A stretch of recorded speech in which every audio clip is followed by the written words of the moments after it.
Hey guys, so today we're going to talk about needle systems. Let's get into it. Although this is such a small piece and there are so many tools in the leathercraft industry, this is actually one that's really important to know which one you're getting and which one you want. When you're working with leather, any cut, any stamp, anything that you do with the leather is going to leave a shape. So it stands to reason that when you punch a hole in leather, depending on the shape of your needle, it's going to make a different shape in the leather. Now, why is that important? It's important because whatever shape that you make in the leather, the thread is going to follow it. So you can actually change the way that your thread looks and your stitch looks on your leather based on the style of needle that you choose to use. When I was first starting out, this was really confusing and I didn't really know my way around it. And it would have been really helpful to have someone just kind of lay it out for me really simply, so I wasn't worried. Now, first and foremost, you need to know what needle system you're using in your sewing machine. I have an industrial sewing machine for leather, and so it uses a needle system called 135 by 17.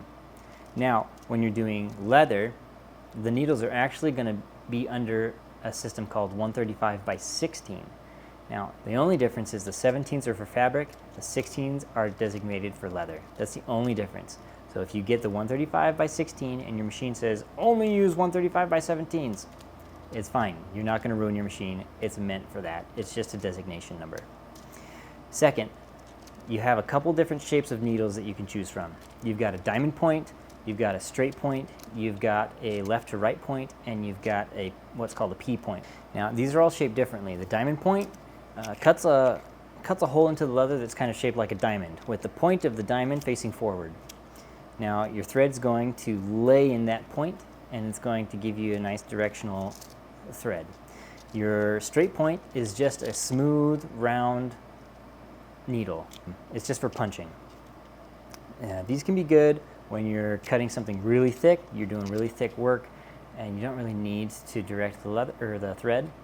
However, I find that it can, a lot of times, especially with thinner materials and whatnot, it will make the thread look inconsistent in the end. So I usually stay away from those, but that's my personal preference. Next is your left to right, and that's going to cut a diagonal punch in the leather, and your thread's going to lay diagonally in the hole. Now, I really like these. This is what I prefer, and it's what I use with my products. I love the diagonal threads and the real decorative touch that it leaves.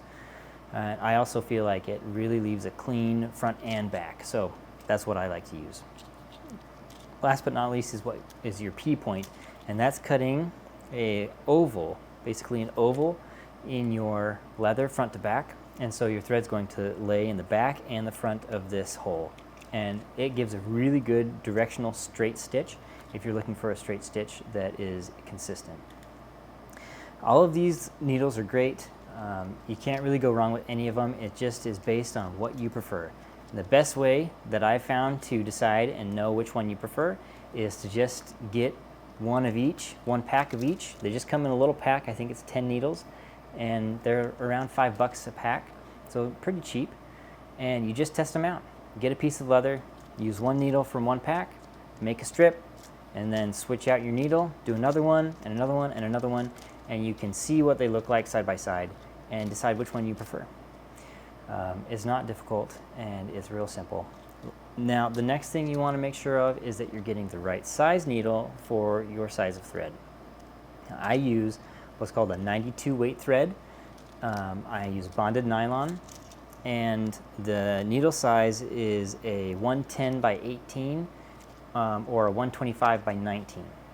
Now, you can find charts online that give you your needle size compared to your thread size. You just need to make sure that you're getting the right size needle for the thread. Otherwise, you're going to have tension issues, and if you're having a problem getting the loop of your thread to stay in the middle of your fabric, then that's one of the things I would look at first is your needle size. If it's too big or too small, it'll cause problems. So if you have more questions, reach out. I'm glad to give you a hand. If not, I hope this helps. If it did, give me a like, give us a follow, and I can't wait to talk to you again soon. Bye.